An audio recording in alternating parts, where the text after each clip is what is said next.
അസ്സലാമു അലൈക്കും പ്രിയപ്പെട്ട വിദ്യാർത്ഥിനികളെ, നേരെ നമ്മുടെ ബാക്കി പാഠഭാഗത്തേക്ക് പോവാണ്.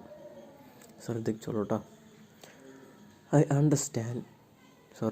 Understood how she felt. She wanted me to see her mother, but she did not have the courage to ask me to accompany her home. അപ്പോൾ അവൾ എന്തിനാണ് നോക്കിയിരുന്നത് എന്നൊക്കെ ഏകദേശം മനസ്സിലായി. നമ്മൾ പറഞ്ഞു, അവളുടെ സഹോദരൻ ഇന്ത്യയിലാണ്, മിലിറ്ററി സർവീസിന് വേണ്ടി പോയതാണ്. ഇപ്പോൾ ഒരു വിവരവും ഇല്ല. അമ്മ തനിച്ചാണുള്ളത്. അപ്പോൾ അമ്മ ഏകദേശം വയ്യാതിരിക്കുകയാണ്. അപ്പോൾ തങ്ങളുടെ വീട്ടിലേക്ക് വന്ന് അമ്മയോടൊന്ന് സംസാരിക്കണം എന്ന് ഈ കുട്ടിക്ക് പറയണം എന്നുണ്ട്. പക്ഷേ അതായത് ഇവൾ ഒരു പാവപ്പെട്ട വീട്ടിലെ കുട്ടിയാണ്. അപ്പോൾ ഇയാൾ പറഞ്ഞാൽ സമ്മതിക്കുമോ എന്നുള്ളൊരു ആശങ്ക കാരണം ചോദിക്കാനൊരു മടിയുണ്ട്. ആർക്ക്? ഈ കുട്ടിക്ക്. Okay,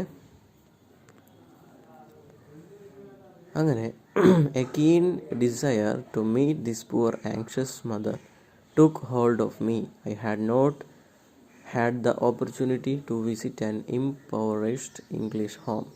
I wished to see how the poor lived in this country, to know what they think. അങ്ങനെ ഈ ഒരു കുട്ടിയുടെ രോഗിയായ അമ്മയെ കാണാനുള്ളൊരു ആകാംക്ഷ, ഒരു ആങ്സൈറ്റി എൻ്റെ മനസ്സിൽ ഉടലെടുക്കുകയാണ്. അതേപോലെ തന്നെ നമ്മൾ പ്രത്യക്ഷത്തിൽ ബ്രിട്ടീഷുകാർ അല്ലെങ്കിൽ ഇംഗ്ലണ്ടിലെ ആളുകൾ എന്നൊക്കെ പറയുമ്പോൾ നമ്മൾ ഒരു വെൽ സെറ്റിൽഡായ ആളുകളുടെ മുഖങ്ങളാണ് മനസ്സിൽ വരിക. പക്ഷേ അവിടെയും ദരിദ്രരും പാവപ്പെട്ടവരൊക്കെ ഉണ്ട്. അപ്പോൾ അവരുടെ ജീവിതം എങ്ങനെയായിരിക്കും? ആ ദാരിദ്ര്യം നിറഞ്ഞ ഇംഗ്ലീഷുകാരുടെ, ലണ്ടനിലെ ആളുകളുടെ വീടും കുടുംബവും ഒക്കെ എങ്ങനെയായിരിക്കും എന്നുകൂടി അറിയാനുള്ളൊരു ആകാംക്ഷ കൂടി എൻ്റെ മനസ്സിലുണ്ടായിരുന്നു. അതുകൊണ്ട് എനിക്കങ്ങോട്ട് പോകണം എന്ന് തന്നെയാണ് എൻ്റെ മനസ്സിൽ ഞാൻ ഉദ്ദേശിച്ചത്. എന്നിട്ട് ഞാൻ അവളോട് ചോദിച്ചു, will you introduce me to your mother some time? എന്നെ നിൻ്റെ അമ്മയ്ക്ക് ഒന്ന് പരിചയപ്പെടുത്തി കൊടുക്കാൻ നിനക്ക് കഴിയുമോ എന്ന് ഞാൻ അവളോട് ചോദിച്ചു. Would you like me to accompany you home? I can go some day. നിൻ്റെ വീട്ടിലേക്ക് എന്നെ ഒന്ന്, ഞാൻ നിൻ്റെ കൂടെ ഒന്ന് വന്നോട്ടെ എന്ന് അവളോട് ചോദിക്കുകയും ചെയ്തു. The girl's eyes brimmed with gratitude. Thank you ever so much, she said. It is so kind of you. Can you come now? അദ്ദേഹം പറഞ്ഞത് ഏതെങ്കിലും ഒരു ദിവസം നിൻ്റെ അമ്മയുടെ അടുത്തേക്ക് കൂട്ടിക്കൊണ്ട് പോകാമെന്നാണ്.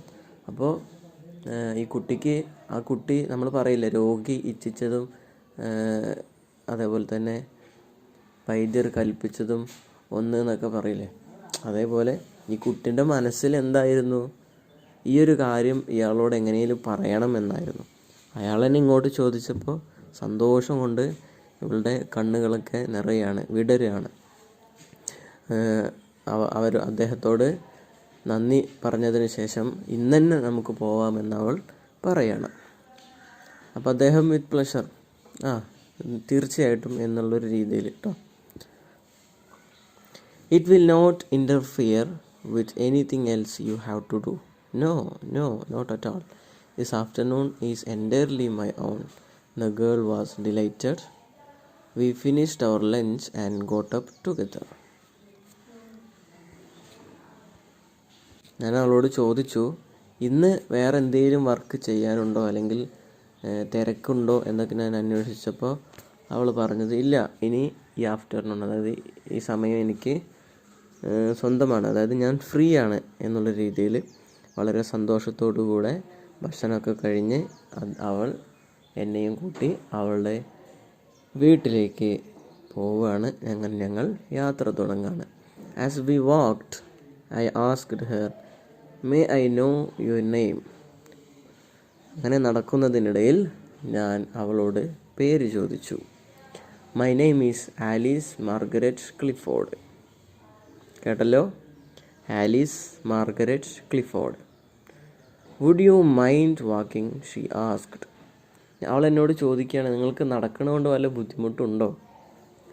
Not at all. കുഴപ്പമൊന്നുമില്ല, ഇതുവരെ കുഴപ്പമൊന്നുമില്ല. I answered. If it is not difficult for you, നിനക്ക് ബുദ്ധിമുട്ടില്ലെങ്കിൽ എനിക്കും ബുദ്ധിമുട്ടില്ല എന്ന് ഞാൻ അവളോട് പറഞ്ഞു. No, I walk home every day. എനിക്കെന്ത് ബുദ്ധിമുട്ട്, ഞാൻ എന്നും വീട്ടിലേക്ക് നടന്നല്ലേ പോവാറ്. പിന്നെ ഞാൻ അവളോട് ചോദിക്കുകയാണ്, do you come this way often, എന്നും ഇതിലൂടെയാണോ വരിക? അപ്പോൾ അവൾ പറഞ്ഞു, yes, she answered. I work as a typist in the civil service stores. Every afternoon I come home this way. Today is Saturday, so I am off early. എന്നും ഞാൻ ഇതിലൂടെ തന്നെയാണ് നടക്കുക. സിവിൽ സർവീസ് സ്റ്റോറിലെ ടൈപ്പിസ്റ്റായിട്ടാണ് ഞാൻ വർക്ക് ചെയ്യുന്നത്. ആഫ്റ്റർനൂണിനാണ് ഞാൻ എന്നും ഈ വഴി വരിക. പക്ഷേ ഇന്ന് ശനിയാഴ്ചയായത് കാരണം കുറച്ച് നേരത്തെ ഞങ്ങൾക്ക് ഒഴിവ് കിട്ടും. ഐ ലേൺഡ്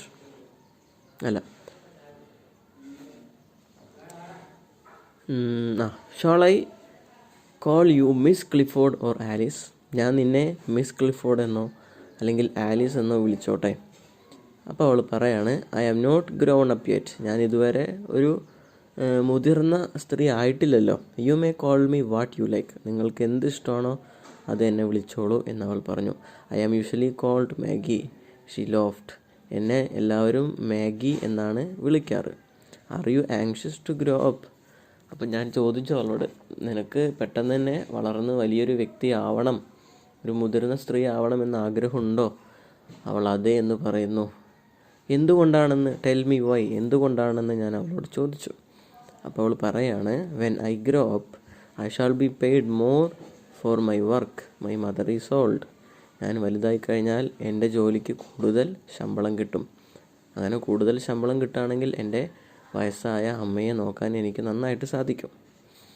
അപ്പോൾ അദ്ദേഹം വീണ്ടും ചോദിക്കുന്നു, is the work you do to your liking? നീ ഇപ്പോൾ ചെയ്തുകൊണ്ടിരിക്കുന്ന ഈ ജോലി നിനക്ക് ഇഷ്ടപ്പെട്ടത് തന്നെയാണോ? അപ്പോൾ അവൾ പറഞ്ഞു, no, the work is very mechanical. ഇല്ല, എനിക്ക് ജോലി ഇഷ്ടമല്ല, ഇത് ശാരീരികമായി വളരെ അധ്വാനിക്കേണ്ടതാണ്. I want to work that will make me use my head. എൻ്റെ തല ഉപയോഗിച്ചു കൊണ്ടുള്ള ജോലി എനിക്ക് ചെയ്യണം. തലയും കൊണ്ട് ചെയ്യണം എന്നല്ല, ബ്രെയിൻ വർക്ക്, ബുദ്ധി ഉപയോഗിച്ചുള്ള ജോലി ചെയ്യണം എന്നാണ് എൻ്റെ ആഗ്രഹം. Like the work of a secretary, ഒരു സെക്രട്ടറിയുടെ ജോബ് പോലെ. അങ്ങനെ we cross the bridge and arrived in Lambeths. It is a poor neighbourhood.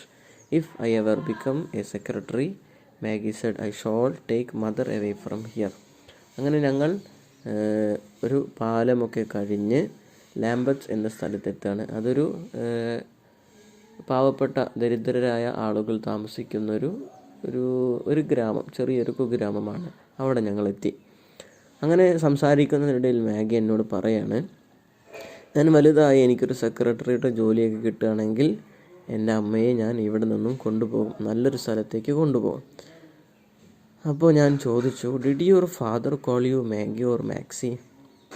നിന്നെ അച്ഛൻ മാഗി എന്നാണോ മാക്സി എന്നാണോ വിളിച്ചിരുന്നത്?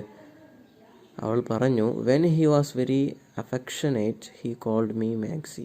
How did you no?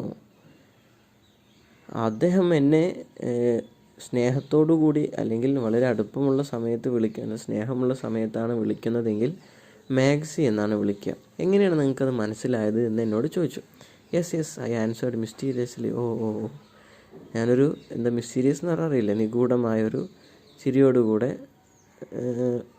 പറയാണ്, we are Indians, we know about the future and all kinds of magic.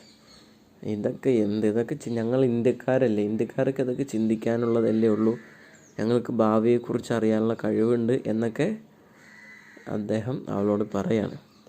That is what I have heard, she said. അങ്ങനെ തന്നെയാണ് ഞാൻ കേട്ടിട്ടുള്ളത്. ഇൻഡീഡ്, അതെയോ?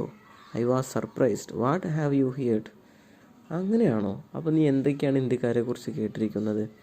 അവൾ പറയുന്നു, I have heard that there are many people in India who have occult powers. They are called yogis, but you are not a yogi. ഞാൻ ഇന്ത്യക്കാരെ കുറിച്ച് കേട്ടിട്ടുണ്ട്, വളരെ അസാമാന്യ കഴിവുള്ള യോഗികൾ എന്ന പേരിൽ. ഇതിവിടെ ഉദ്ദേശിക്കുന്നത് സന്യാസിമാരെയും മഹർഷിമാരെയും ഒക്കെയാണ് കേട്ടോ. അവരെക്കുറിച്ച് ഞാൻ കേട്ടിട്ടുണ്ട്. അവർക്ക് ഇങ്ങനെയുള്ള അസാമാന്യമായ ഒരുപാട് കഴിവുകൾ ഉള്ളതായിട്ട് എനിക്കറിയാം. പക്ഷെ താങ്കൾ ഒരു യോഗിയല്ല എന്നും എനിക്ക് മനസ്സിലായിട്ടോ എന്ന് അവൾ പറഞ്ഞു. അപ്പോൾ ഞാൻ അവളോട് ചോദിക്കുകയാണ്, how do you know that I am not a yogi Maggie, ഞാനൊരു യോഗിയല്ല എന്ന് നിനക്കെങ്ങനെ മനസ്സിലായി? അപ്പോൾ അവൾ പറഞ്ഞു, yogis do not eat meat, ഈ യോഗികൾ എന്തു ചെയ്യില്ല, മാംസാഹാരം കഴിക്കില്ല. അപ്പോൾ അദ്ദേഹം വീണ്ടും ചോദിക്കുന്നു, is that why you asked me അല്ലേ, is that why you asked me in the beginning whether I am a vegetarian or not? അതുകൊണ്ടാണ് അല്ലേ നീ എന്നോട് വെജിറ്റേറിയൻ ആണോ അല്ലയോ എന്ന് തുടക്കത്തിൽ തന്നെ ചോദിച്ചത്. അങ്ങനെ അവൾ ആ ചോദ്യത്തിന് ഷീ സ്മൈൽഡ് വിത്തൗട്ട് ആൻസറിങ്, മറുപടി പറയാതെ തന്നെ ഒരു പുഞ്ചിരിയിലൂടെ അതെ എന്നൊരു ഉത്തരം നൽകിക്കൊണ്ട് അവൾ പുഞ്ചിരിച്ചു. ഒന്നും പറഞ്ഞില്ല, പക്ഷേ മൗനം, അതെ എന്നറിയാൻ വേണ്ടിയിട്ട് കേട്ടോ. അപ്പോൾ ഇത്ര മതി. ഇൻഷാ അല്ലാഹ് ബാക്കി നമുക്ക് അടുത്ത ക്ലാസ്സിൽ. അസ്സലാമു അലൈക്കും. എന്തെങ്കിലും സംശയങ്ങളുണ്ടെങ്കിൽ ഒരിക്കലും ചോദിക്കാൻ മടി കാണിക്കരുത്, നിർബന്ധമായിട്ട് ചോദിക്കുക.